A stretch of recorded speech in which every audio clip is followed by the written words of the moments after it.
statistics showed that in America alone, 9,200 flights were delayed on Friday out of 38,000 worldwide. That is a major hitch. Putting it in what we call relative terms, you're saying 1% of 100% is a small number, but in absolute terms, 8.5 million customers is a big problem, especially if, from what I gather with the tech guys, one computer going down might affect the whole company's servers.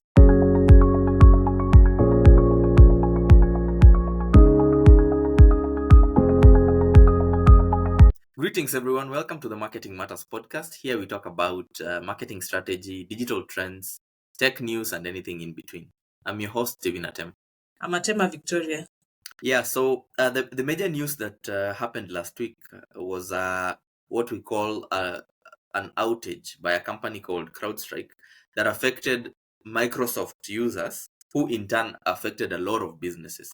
So there was an outage by Crowdstrike that affected 8.5 million customer users. And this company called Crowdstrike is, let's call it a cybersecurity firm, whose main role is to ensure that they protect their clients from breaches or software breaches that would result in them, of course, being taken out. But the irony is that the company itself, after releasing what they called quote unquote routine maintenance to their customers, led to an outage that affected, of course, most of the companies. Now, how are they connected to Microsoft? Microsoft is one of their biggest customers, and in turn, Microsoft owns Windows. A lot of businesses world over use the Windows OS as opposed to the Mac OS. So Mac OS devices were not affected by this outage, but because Microsoft uses Crowdstrike as their cybersecurity provider, then it affected Microsoft class customers. Now, why was this thing major? Because it affected a lot of areas, not just people who are in the corporate setting, meaning in the offices.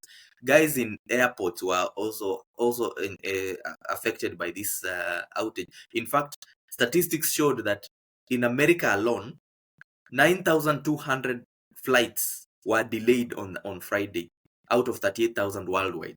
That is a major hitch.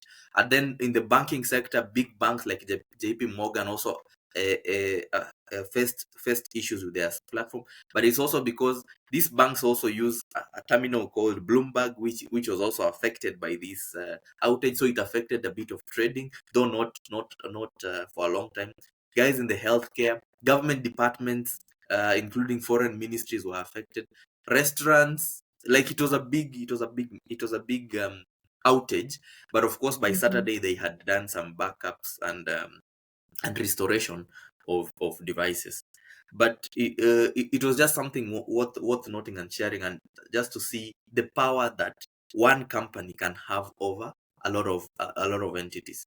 Now, Crowdstrike, like I said earlier, is a cybersecurity firm, and they hold, I think it's one of the largest cybersecurity providers, because they serve more than half of the what you call Fortune 500 companies in the US, which means that the biggest clients, some of their clientele includes Mercedes, it includes Google, it includes Microsoft, of course, it includes even companies that are dealing with movie creation. Like they have a lot of large or high-end clients whose systems were taken down, or were, they suffered an outage on that day. So it was something that we thought would be relevant to share with you. But Vicky, I don't know if based on your tech background, you have any thoughts about what could have led to this outage, and what can be done maybe going forward. Okay, so I think as long as you're dealing with the software as long as you're on the software space, whether you're on coding, you're dealing with anything in the software space, everyone is like there's no exception. Any company can fall into such, because when it comes to updating anything in any system, when it comes to doing any development, there is always that one code that can cause the whole system to crash. I remember when you were in school, when we were trying to write these codes, you would look for uh, you'll go through the whole script to try to find why is this part But not working, why is this system not working, and then you'll realize it's just that comma or that full stop that that you forgot to mm, place on a certain line, or it's just one word that you forgot to put, and by before you get to know where the mistake is, it's you took like an hour or so. So as long as you're on this space, anytime you're doing an update, it's bound, anything can happen. But however, this is a very big company that is dealing with large corporates. I yes, would expect including government. maybe, yes, so I would expect maybe for them they needed to at least to be more careful in how they do their updates. Like maybe one of the things that I know they would have done, maybe they do, but they would have done is quality assurance. That is, anytime they are making an update Yes. on the patches, they have to do a lot of testing. Like they should just not do the updates to everyone at once. They will be doing Mm, testings on each patches to ensure that even if the mistake was bound to happen, it will not affect every company or every of their clients. It will just affect a small part of the clients that they are dealing with, or even a small part of a specific client. That would have really helped solve the issue, because now someone working in Microsoft who's dealing with the client directly will start asking questions like, do we need to think otherwise?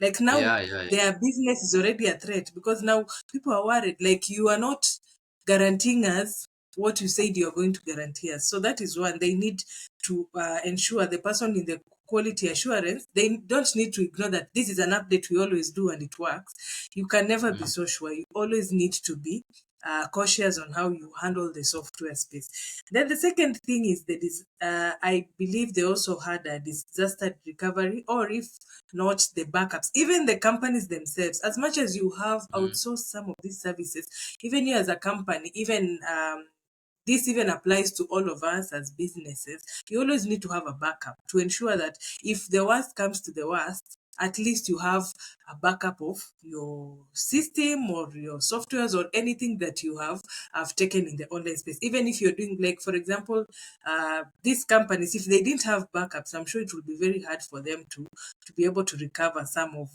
the data if they had lost yeah. any. So ensuring that at least disaster recovery and backups are top notch anytime you're handling anything in the software space. Yeah.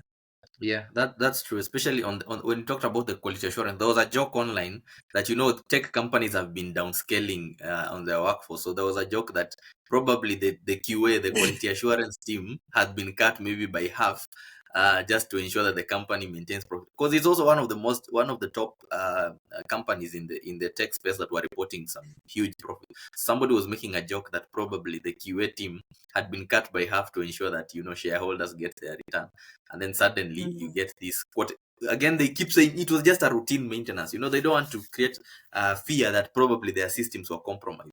So they're saying this QA team, like you've said, would have probably done some back testing just to make sure that whatever goes out is right. But also from my conversations with tech folks, most companies do not just deploy updates as they're released.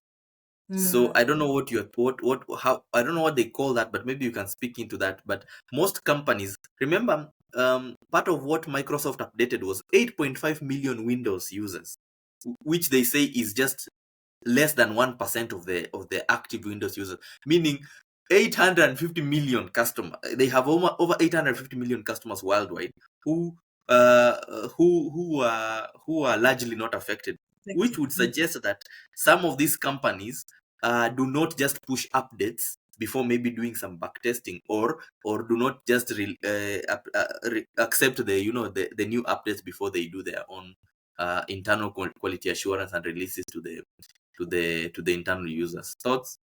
Yeah, I think you're right. I'm sure they implement all these things that we are saying. However, again, uh, the one the 1% of such a big company is a big number that would Yes, yes. now again in the online space right now you need to be careful on how you are handling your clients, because you don't want more than 50,000 users to get that Mm, same mistake. Even if it's less than 1%, that is already yeah, a yeah. problem.